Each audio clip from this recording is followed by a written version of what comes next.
ndikon rritja e çmimit të biletës së transportit publik në fuqinë blerëse të qytetarëve dhe në ekonominë familjare? Bazuar në lajmet e fundit që do të fillojë në Shqipëri të përdoren edhe sistemi postër, gjë që do të sjellë pastaj edhe rritjen e çmimit të biletave. Po, e lexova edhe këtë notim që po shikohet mundësia e rritjes së çmimit të biletave, dhe me sa kam dëgjuar, kjo është argumentuar me rritjen e kostove për sa përket shërbimit të ri që kërkohet të futet në sistemin e autobuseve, që është sistemi POS, që njerëzit paguajnë me karta kredie. Sigurisht që kjo do të shtonte kostën për dy arsye. Para se do të instaloheshin pajisje në autobusa, dhe e dyta, kosto e transaksioneve që janë shumë e lartë në krahasim me shumat që paguhen për një shërbim të caktuar bankingu nëpërmjet këtyre kartave të kredisë. Gjë që e bën sigurisht në këtë lloj rasti koston e transaksionit më të lartë nga ajo që paguhet në kesh në dorë sot në autobusa. Padyshim, po të shikosh nga ana sipërfaqësore, që përmirësimi i shërbimit dhe i pagesave duhet të kryhet në sistemin e autobusave, por ajo nuk duhet të shoqërohet me rritje të çmimit të pajustifikueshëm. Pse shikojmë çmimin të pajustifikueshëm? E para që koston e pajisjeve të POS-ave nuk duhet ta mbajnë klientët. Arsye kryesore e pagesave dhe kostove të transaksioneve financiare nuk vjen nga përdoruesi, por vjen nga sistemi audit ose nga kostot e fshekta që ka sistemi bankar në transferimet e parave të lehta. Për këtë gjë, përpara se Ministria e Financave të iniciojë një futjen e një sistemi të tillë në sistemin e autobuseve, ajo duhet të rinegociohet me dy autoritetet kryesore që kontrollojnë dhe mbikëqyrjen e sistemit bankar në Shqipëri, që është Banka e Shqipërisë dhe Autoriteti i Konkurrencës.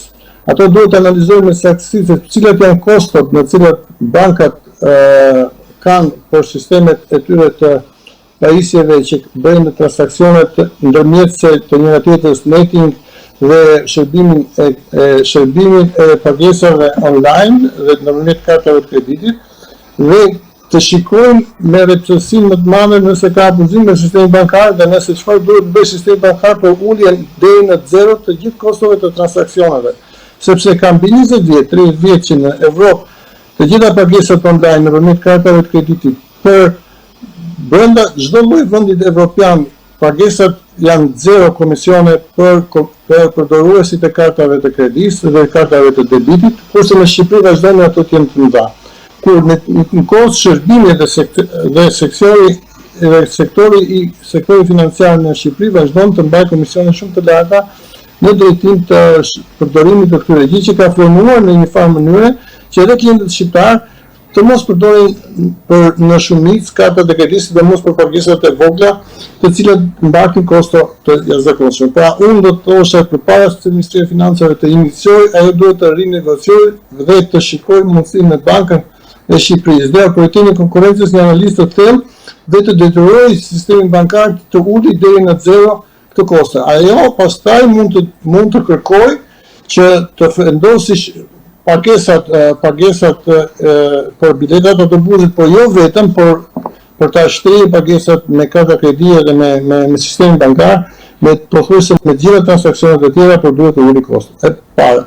E dyta, rritja e çmimit të biletave sigurisht do të ndikojë edhe në uljen e mundësisë për të optuar me sistemin autobus për ata njerëz që janë ardhur të kufizuara. Çfarë duhet bërë në këtë rast? Sigurisht që duhet shikuar dhe eksperienca më e mirë. Tek ne biletat urban afrohen vetëm në dy forma, ose në bileta me një udhtim, pra nëse një person brenda një periudhe të caktuar, 1 orë ose 2 orë ose gjatë ditës do udhtojë në 3-4 linja autobusi, ose minimumi në 2 që do ndrojë, atë do të paguajë 2 bileta autobusi. Në gjithë botën një sistem të kombinuar autobusësh, tramesh apo sistemi të transportit urban metrosh, një bilet shërben për një kohë të caktuar, 1 orë, 2 orë. Pra, në këtë rast duhet patjetër që nga Ministria Përkatëse së bashku me autoritetet rregullatore, do të shikojnë shputjen e përfshirjen dhe biletave të tjera alternative, të cilat të ulin në një farë mënyrë koston. Pra nëse ti ndron 2 herë linjën e autobusit, duket pse të paguash 2 bileta, por duhet të paguash një biletë për një orar të caktuar të cilën ti udhton, në mënyrë që të reduktosh kohën, ose të shtosh të gamën e aboneve, jo vetëm abonet mujore, por edhe abonet të tjera që mund të jenë më të gjata ose për kushte të caktuara. Pra në këtë rast nuk duhet kalohet, për mendimin tim, drejt për së drejti në një rritje automatike të çmimit biletave, por nga 2 krahat, qoftë nga shërbyesit ose nga përdoruesit e shoqërive, së bashku me Ministrinë e Transportit që mbulon transportin dhe Ministria e Financave duhet të shkojnë alternativa të tjera përpara se të miratojnë rritjen e çmimit që do të rëndojë sigurisht në buxhetet e konsumatorëve.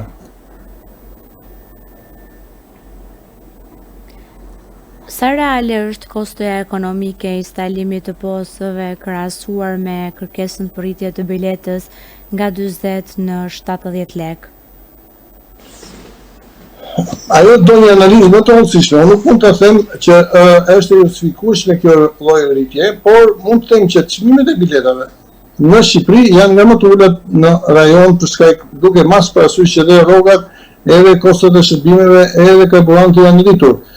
Sigurisht që edhe kjo do të kërkoj një rritje të kostove përkatëse, por unë thash nuk e justifikon një vendosje automatike e këtyre POS-eve, sepse këto janë pagesa shumë të vogla. Nuk është këto që do të formalizojnë ose do të rregullojnë sistemin.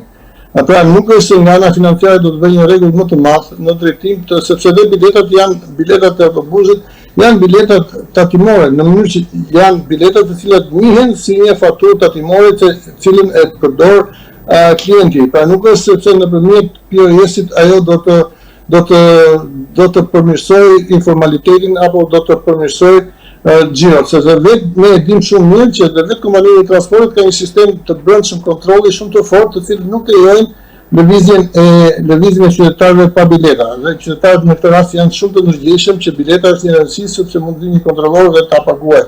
Pra nuk është se POS-i në këtë rast do të sjellë në një përmirësim të dukshëm. Por mua është një shtesë kostoje e pa argumentuar, aq më tepër siç e thash, kostot e vendosjes për shkak të tarifave që paguhen për transaksionet nëpërmjet POS-it janë të larta dhe të pajustifikueshme të vendosura nga sistemi bankar. Sepse në gjithë Evropën, transaksionet bankare që kryhen në kartat e kreditit janë në komisionet zero, pikërisht për të stimuluar përdorimin e këtyre dhe për të lehtësuar qarkullimin e parash brenda sistemit bankar, se sa më shumë para të përdoren nëpërmjet kartave, njerëzit sigurisht do të ndihmojnë nëpërmjet llogarive të tyre bankare dhe sistemi financiar do të përdorë këto mjete financiare në mënyrë më eficiente se sa të jenë ato në përdorur dhe xhepat e klientëve thjesht. Por si ndikon në formalizimi pagesave elektronike në uljen e informalitetit edhe në rritjen e të ardhurave nga taksat? Unë thash, bileta në vetvete është një element fakture, nuk është fakture me fill që ka ato stripit dhe gjëra të tjera, por është një element në cilën argumentohet që është një letër me vlerë e miratur nga Ministria e Financave. Pra në këtë rast, vendosja e POS-it nuk është se do të ndikojë në uljen e informalitetit. Zero ndikim do të ketë në informalitet, se to faturat do të përdoren në një mënyrë ose në një tjetër. Pra nuk do të jetë faturë e printuar letër, por do të jetë një bilet elektronike e paguar nëpërmjet kredit kartës apo celularit, sepse shumë sisteme pagesësh bëhen nëpërmjet celularit. Pra nuk është se do të ndikojë në një mënyrë ose në një tjetër në uljen e formalitetit. Ajo kërkon që ta shtrikë lloj sistemi që njerëzit të përdorin sa më shumë llogari bankare, përfshi këto njerëz me të ardhura të ulta. Por ne e dim shumë mirë që deri në shpërndarjen e pensioneve bëhet në kesh, pothuajse në gjithë bashkitë e vogla ose në vende në të cilat pra nuk përdoren llogarit bankare për të paguar pensionet. Pra ka shumë fushë në të cilën ti duhet të përdorësh këtë lloj, por kostot e transaksioneve janë shumë të larta. Unë këtu e theksoj dhe këmbur në këtë rast gjë që pengon në një farë mënyrë formalizimin e transaksioneve nëpërmjet sistemit bankar. A është më e kushtueshme për ekonominë subvencionimi i transportit publik apo pasojat e një transporti të dobët edhe të papërballueshëm?